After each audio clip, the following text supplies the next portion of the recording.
To my channel. তো তোমরা সবাই কেমন আছো? আই হোপ সবাই খুব ভালো আছো, আমিও বেশ ভালো আছি। আমার আরো একটি নতুন ভিডিওতে সবাইকে অনেক ওয়েলকাম, অনেক ভালোবাসা। আর ওর জন্য এই যে একটা গিফট নিয়েছি, চলো তোমাদেরকে দেখাই।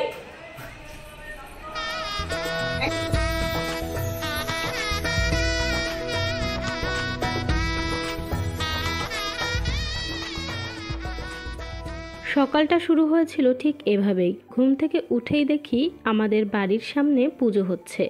এটা হচ্ছে ভিট পুজো।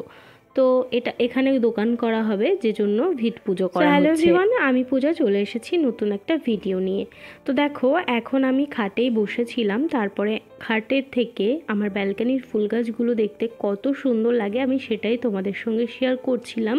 বাট এখানে কুশান মানে দেখাতে দিচ্ছিল না, ও দেখাতে দেবে না, খুব দুষ্টুমি করছিল। যাই হোক, আজ হচ্ছে আমার বান্ধবীর মেহেন্দি অনুষ্ঠান, তো সেখানেই যাব। কি করি না করি সবটাই তোমাদের সঙ্গে শেয়ার করব। তো কাল যেহেতু বিয়ে, আজকে মেহেন্দি, তবে ওখানে গিয়ে তো আর আমি নিজে মেহেন্দি পরবো না, তো বাড়িতে বসেই আমি একটু নিজের হাতে মেহেন্দি করে নিচ্ছিলাম। আর মেহেন্দিটা আমি কালকে কিনে এনেছি, আর এটা হচ্ছে কাবেরি মেহেন্দি।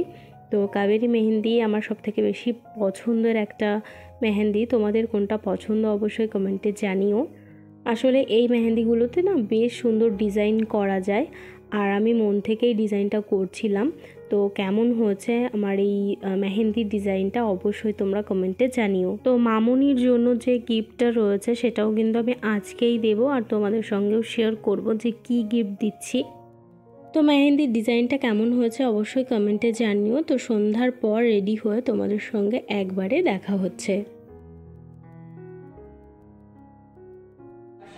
তো আমি যাচ্ছি হচ্ছে আমার বান্ধবীর মেহেন্দি অনুষ্ঠানে, তো সেখানে গিয়ে তোমাদের সঙ্গে আমি কিছু কিছু মুহূর্ত শেয়ার করব। তো আজকের ব্লগটা আশা করছি তোমাদের বেশ ভালো লাগবে, তো তোমরা ব্লগটা কন্টিনিউ দেখতে থাকো। আর ওর জন্য এই যে একটা গিফট নিয়েছি, চলো তোমাদেরকে দেখাই। একদম ছোট্ট একটা গিফট আমার তরফ থেকে। এই যে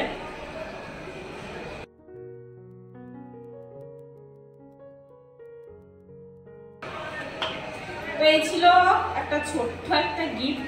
তো চলো এবারে ওই বাড়িতে যাওয়া যাক। তো আমি এই বাড়িতে আসি প্রায় 7:30 8টার দিকে। আরও আগে আসার কথা ছিল আমার। মামনি আমাকে মেসেজ করেছিল যে তাড়াতাড়ি করে আসিস, তো আমি একটু লেট করে ফেলেছি। যাই হোক, তারপরে ওর কিছু ভিডিও ক্লিপ নিয়ে নিলাম। ভিডিও করছি কিন্তু আমি ব্লগ। এরকম সোজা হাতালি মুখটা। হ্যাঁ হ্যাঁ, এইবার আসছে ভালো। বেশ কিছু ছোট ছোট ভিডিও ক্লিপ নিয়ে আমি রিলস বানিয়েছি, আর রিলসগুলো আমি চেষ্টা করেছি সুন্দর করে বানানোর, তবে কতটা কি পেরেছি জানি না। তবে আশা করছি মামুনির পছন্দ হবে। আমি যতটুকু পারি ততটুকু দিয়ে আমি চেষ্টা করেছি সুন্দর করার।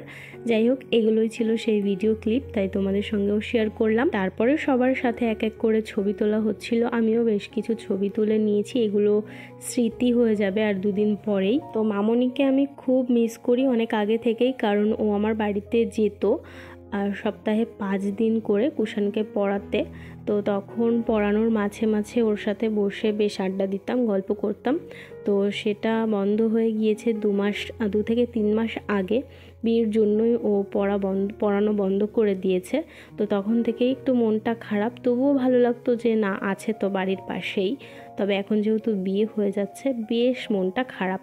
তো ওকে খুব মিস করছিলাম। শুধু যে মন খারাপ তা কিন্তু না, তার মধ্যে দিয়েও আনন্দ ছিল যে সে কেমন করে সাজবো, কি শাড়ি পরবো, তারপর ব্লাউজ কাটাতে দিয়েছি, মেহেন্দি পরেছি, সবাইকে মেহেন্দি পরাচ্ছি, নাচ গান এগুলো তো রয়েছেই। তো বিয়ে জিনিসটা ঠিক এইরকমই, অনেক অনেক আনন্দর মাঝে লুকিয়ে থাকে দুঃখ, কষ্ট, ভালোবাসা। যাই হোক, এখন একটা কাকিকে আমি মেহেন্দি পরিয়ে দিচ্ছিলাম।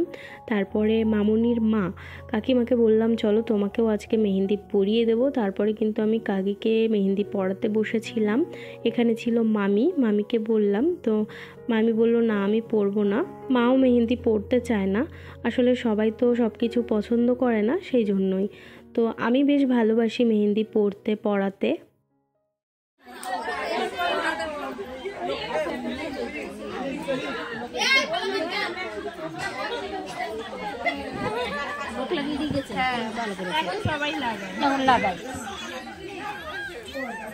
তো এখানে মোট আমি 3 জনকে মেহেন্দি পরাই, তারপরে আমি বাড়ি ফিরি।